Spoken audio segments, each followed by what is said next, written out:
use them as a segue into the industry that you want to get into. And second, I did this very late and I regret not doing it earlier. Create a LinkedIn account and write a bunch of cold messages. Cold messages are, you're going through a bunch of organizations and you see an organization that you like, write to them and say that you would like to work with them as a student, and say that you would want to learn from them. And the chances of them replying are low, but it's never a zero, and it's always bound to work out. Create a LinkedIn. The exposure that it provides you to any industry that you want to work in, as a high school student, is impeccable, and I did not do it early enough. That's a great tip. I hope everybody, uses that. However important internships seem like, do you think that if we don't have any internship, it's going to be a crucial part of our resume just, missed out? I Is it don't very important? see. I obviously helped a lot of my friends with the college application process because I did intern at Gradvine. So I was more aware of the process than most people are. But I realized that you don't have to intern or have a formal job experience to get into college. Just have little side projects on the side. So even over here, the projects, can you wait? Can you see my pointer? Oh my God, I'm so sorry. Yeah.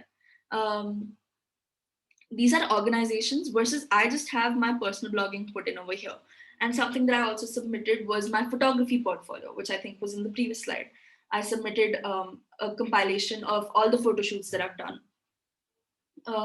So have side projects or projects that you're doing on your own, even if you aren't having internships. And anything can be a project of your own. Even if like you're someone who draws, put together all of your pieces in one folder and call it an art portfolio. And even if you're someone who plays music or does covers, upload them all to a YouTube channel or upload them all to a Google Drive. Everything that you do, anything that you're passionate about, you can even. I helped someone I was really close to write a college essay about playing video games and how that helped them kind of grow their character. So anything that you're passionate about, anything that you're good at, can be utilized. You just have to figure out a way to utilize it. Definitely. Yeah. In the interest of time, let's move on to the next slide. Yeah. Okay. I'm going to if I start talking about all of these points in depth, I won't stop. So I'm going to brush over them really quickly. Yeah. But these are just some things that you should be aware of before the college application process starts. So there's standardized testing. The first one being the SATs and the ACTs. The SATs and the ACTs are math and English subject tests that colleges primarily in the US used to judge your proficiency academically, because sometimes because these colleges don't know how foreign boards work. For example, like a US college like Yale or Harvard might not necessarily know how ISC as a curriculum works. Standardized testing is a common ground that all the students across the world applying to that university are given to show their proficiency in the subject or their ranking kind of academically before applying to university. However, most schools are going standardized testing optional now. At least for the COVID year, almost all schools went standardized testing optional. It it's really based on whether you feel like you have to take it. If you feel like you have to bridge the gap between your college, between your academics, and you have to show them that you are actually academically proficient, take the SAT. Otherwise, don't take it. That's fine. IELTS and Toefl are English proficiency tests. IELTS is what the UK and Europe require you to take. Toefl is what some US colleges require you to take. Some US colleges will take English as a subject in your board if yours is an English medium school, how you're scoring as your English proficiency proof point, but some colleges will require you to take an English proficiency test, and they're really not that hard. It's basic grammar, basic speaking, and basic reading. It's fine. And AP courses are basically courses that are provided by College Board, which is the organization that does the SATs. And again, these are used to show your interest, your academic interest in a particular field, and to help bridge the gap between um, your academic potential versus the academics that you've done in the grades. So I know that, for example, I have a friend who got a 97.6 or something in the 10th grade board exam. She did really well. But when she came to 11th, her grades dropped to 84%. And that's bound to happen. Your grades are bound to dip in the 11th grade by a lot. Um, so what she did was she was applying for physics. She took up calculus, math, um, physics, and the computer science AP to prove that she is academically proficient. So it just gives you more ground. It just gives them more ground for them to judge you on. And then transcripts are basically signed and stamped report cards that you have to collect. But this is obviously 1 minute. Can I just interrupt? Yeah, of course. Somebody asked when you have to take the SAT or AP courses. Okay, so I would suggest take the AP courses the best time to take them, because they're placed in a way that you can take the APs happen only once a year. So whereas the SATs happen several times a year, the AP courses are oriented towards the US timetable and the US academic year, but take it the May before your 12th grade, because that's when you know the most. Yeah, that's when you know the most about the subject. Because if you take it the May before your 11th grade, you tend to know not as much, because you won't be as well read in 11th and 12th courses of these subjects that you need to know. So take it the May before your 12th grade. Okay, yeah. So also in the interest of time, let's just go over the lores a little more explanation. I think everyone can, and extracurriculars is understood. So transcripts and lores you can explain, but I think everyone can see how extracurriculars are. Yeah, okay. So transcripts are basically nothing. It's just your report cards that you have to keep handy. Make sure that you have all of them.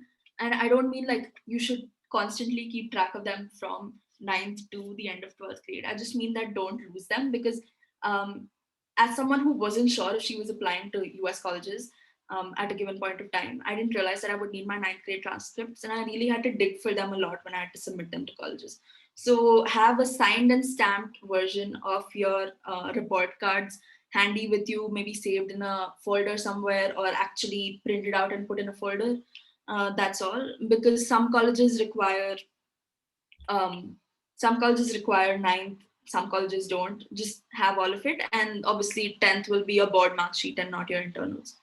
And in 12th, because you're applying before you give your final exams, they they submit your term one grades, which means everything that you covered in term one, including the tiny tests, the unit tests, or the assessments, or whatever you all call it, and the term one exams. The predicted grades are something that your college counselor decides based on your performance through 11th and the half of 12th grade, and your pre-finals, which is your pre-board exams. But what if somebody doesn't have a counselor?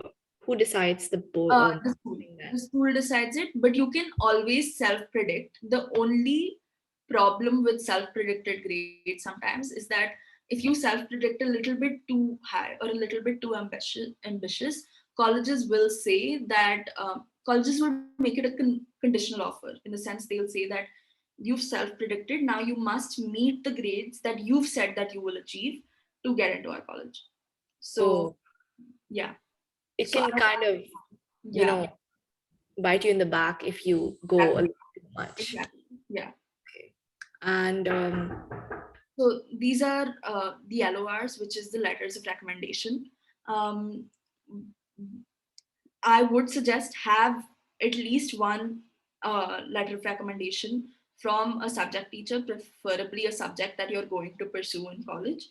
on hand, because most Indian colleges will take one letter of recommendation, but almost all US colleges require two subject teachers to write a letter of recommendation plus one counselor letter of recommendation.